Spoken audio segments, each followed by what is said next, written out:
What's going on, everybody? Welcome back to another one of our student ministry lessons. Now, you know what? Today is actually Mother's Day, so hopefully you are celebrating your mom, making her feel loved and special. Now, as we get started, I just want to talk about a TV show that I was watching the other day. It was actually about Sherlock Holmes. Now, we all know Sherlock Holmes as this brilliant fictional detective. He's famous for solving mysteries, and what makes Sherlock unique is his ability to make deductions. It's so accurate in the things that he can put together. It's scary, whether it's the Sherlock TV show or they make movies about him or the books. It's all fascinating just seeing the mysteries and the crimes that he can solve because he noticed things. And no matter how amazing these deductions seem, there's nothing superhuman about what he does, right? Like he's not some superhero. He simply notices things that people don't take time to notice. He pays attention, he listens closely, and he makes those connections. It's not magic, it's just paying attention. Now, we've talked about our mission, and it's certainly not crime, it's not solving mysteries, but I think there is something from Sherlock that we can learn. Now, the past few weeks, we've been talking about our mission as Jesus followers, which is to make disciples. Like Jesus has given us a mission to tell the whole world about Him. And it's a big mission, but it's not impossible. And now we've talked about how joining God on this mission is often not as difficult or scary as we sometimes think it is. And so, over the past few weeks, we've been talking about these simple actions that we can do that makes sharing the gospel easier, right? You don't have to be the best communicator or the best talker. If we just focus on doing these simple actions, it can open the door for us to really make disciples and make a difference for Jesus. So today we're actually going to be looking at a guy who was part of the early church, so not long after Jesus' resurrection. And so during the early years of the church, there were a lot of missionaries who were going out and spreading the gospel. And one of those people committed to the same mission that you and I are on was a man named Philip. Now we get introduced to Philip in the book of Acts, chapter 8. And he chose to be helpful, and through his actions, his words, and his relationships, when we first get introduced to him at the beginning of chapter 8. And that's exactly what we've been talking about the last couple of weeks. But we're actually going to read another story later in chapter 8 about Philip. So I'm going to go ahead and read, starting in Acts chapter 8, verse 26. Starting in verse 26, it says, "Now an angel of the Lord said to Philip, 'Rise and go toward the south, to the road that goes down from Jerusalem to Gaza. This is a desert place.' And he rose and went. And there was an Ethiopian, a eunuch, a court official of Candace, queen of the Ethiopians, who was in charge of all her treasure.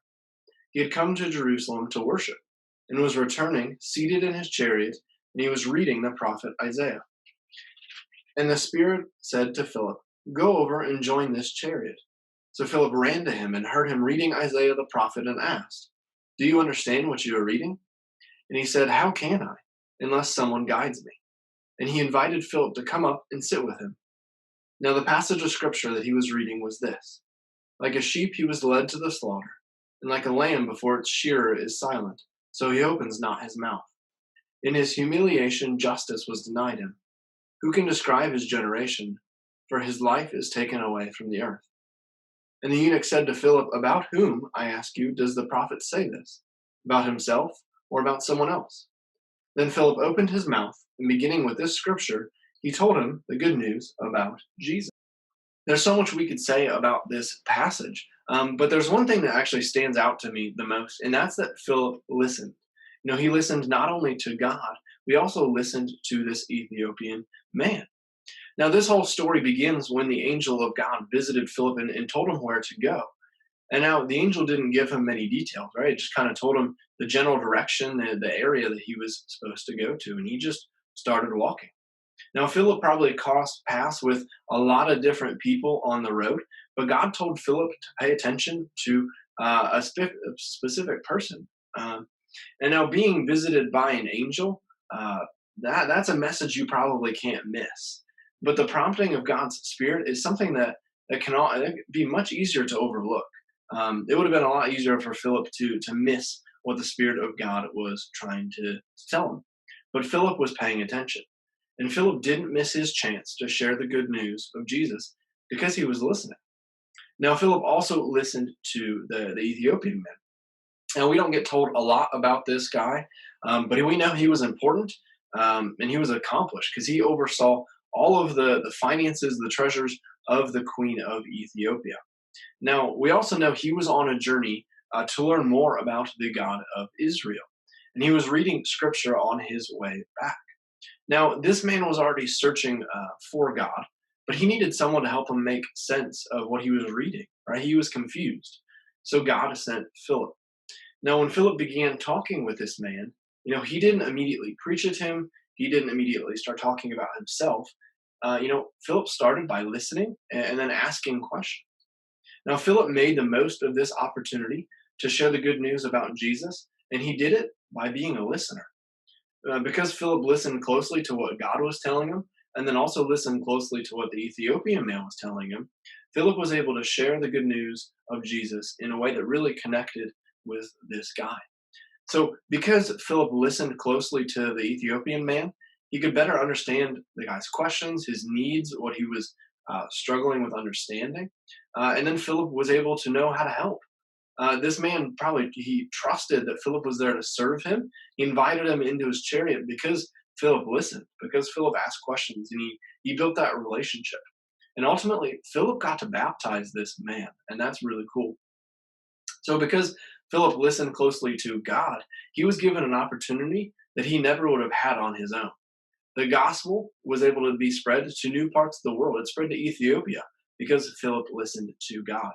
And Philip also saw God work in a way that probably strengthened his own faith as well, because he got to be used by God for this mission.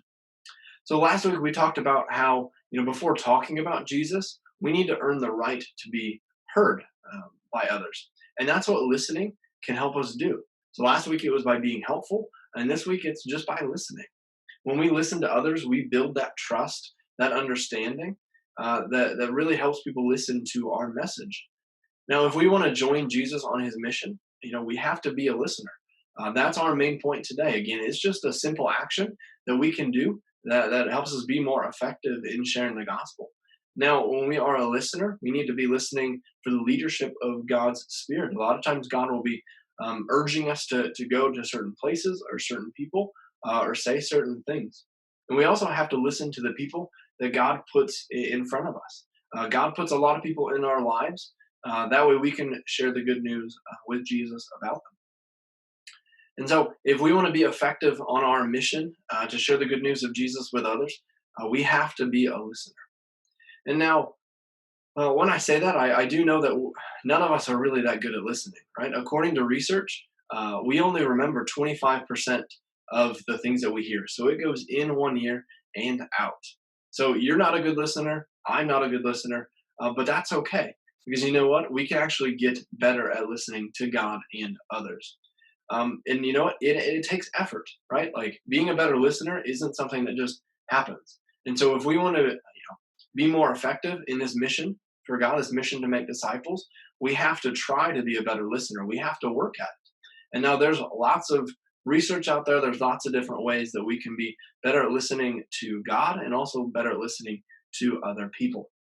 And now we can learn how to, notice important clues about where God might be working around us, what he's trying to teach us through the Bible.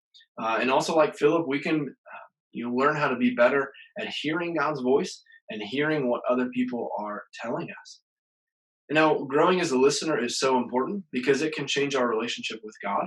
It can change our relationship with others, and it can change how effective we are on our mission to make disciples. And so our mission this week is to be a listener.